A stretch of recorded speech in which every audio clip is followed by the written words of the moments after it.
In Italia sono molte le persone che si rendono conto che ci hanno raccontato delle bugie, ma sono molte di più, naturalmente, quelle che non lo immaginano nemmeno. E poi ci sono i gatekeepers, l'asse portante del sistema, i professoroni, i critici d'arte, i quali sanno ma fingono di non sapere. Non è una bella situazione. Contemporaneamente, a molti italiani che non si pongono alcun problema, piace ricordare il nostro passato glorioso, la genialità di chi ha consentito importanti conquiste in campo tecnologico e artistico-letterario. In questi tempi di crisi, poi, molti parlano della necessità di ritrovare questo nobile passato, il nostro passato. Ma forse molto poco di quel passato ci appartiene veramente. Il fatto stesso che storici e studiosi non riescono a capire granché di quel passato ci dice che non aveva niente a che fare con noi.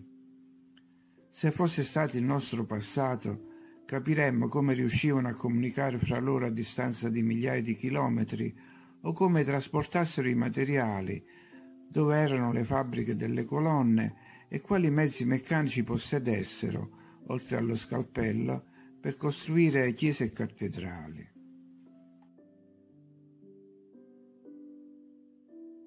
Se noi fossimo i loro discendenti, capiremmo il lavoro dei nostri avi, perché avremmo nel sangue i loro ricordi, invece la memoria non ci aiuta. E i grandi talenti di cui si parla erano forse solo persone che hanno intercettato una certa quantità di conoscenza e l'hanno riproposta. E adesso quello degli storici e studiosi è solo un affannoso tentativo di collocare pezzi di realtà in una cronologia, da dove però vengono rimossi i passaggi scomodi, come l'esistenza dei giganti.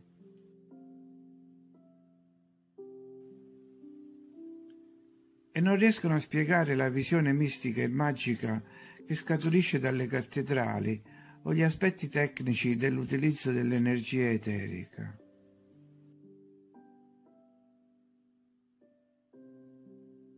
Non riescono a spiegare quasi niente, perché forse non esiste un solo passato, come credono loro, ma l'avvicendamento di varie civiltà, ognuna sviluppatasi in modo diverso. La civiltà successiva, come la nostra attuale in Italia, si è sviluppata sul lascito della precedente, ma ha preso altre strade.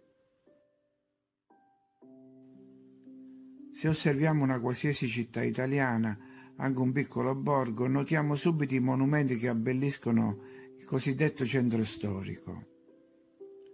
Questo si coglie ancora meglio guardando le vecchie immagini, con i monumenti non ancora restaurati e quindi riconoscibili nel contesto urbano. Svettano sulle case circostanti e denotano la frattura fra ciò che è antico e i risultati più recenti. Si coglie l'Italia di prima e quella di dopo, e quella di prima quasi sicuramente non è opera nostra, anche se ci vengono elencati i nomi dei geniali architetti e costruttori. Ma vediamo quali potrebbero essere gli elementi caratteristici che inducono a pensare che il passato non sia opera nostra. In tutta la penisola ci imbattiamo in elementi stilistici uguali. Primo fra tutti l'impiego diffuso di colonne, levigate, scanalate, monolitiche o arrocchi, che hanno richiesto non solo un coordinamento nella loro esecuzione, ma anche macchine fresatrici per la loro produzione in serie. C'è poi il vastissimo impiego di marmi, la cui origine rimanda quasi sempre a Carrara. Ma queste cave non bastano a spiegare tutte le colonne, i frontoni, le statue, i pavimenti d'Italia. Quindi l'origine del marmo deve avere altre spiegazioni, che forse si possono individuare nelle montagne tagliate da macchine gigantesche. Ma in questo caso si dovrebbero spiegare il trasporto e i problemi logistici di smistamento. Inoltre, con quale tecnica venivano eseguiti i tagli di pezzi piccoli e successivo incastro? Qui siamo proprio a Carrara.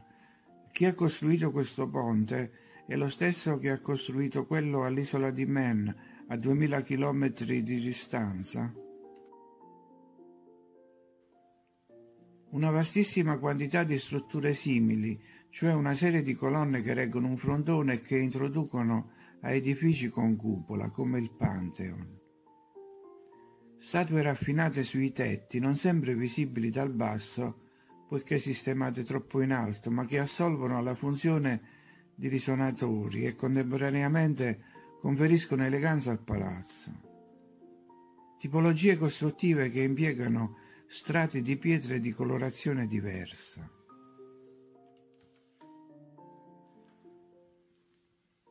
La presenza di alti e ampi porticati con archi sostenuti da colonne. Però la loggia dei Lanzi di Firenze è uguale alla struttura analoga di Monaco di Baviera.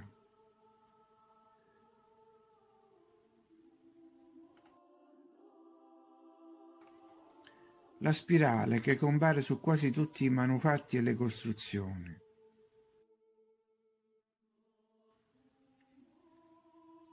L'utilizzo di grandi strutture in ferro o torri in pietra con antenne per captare energia eterica.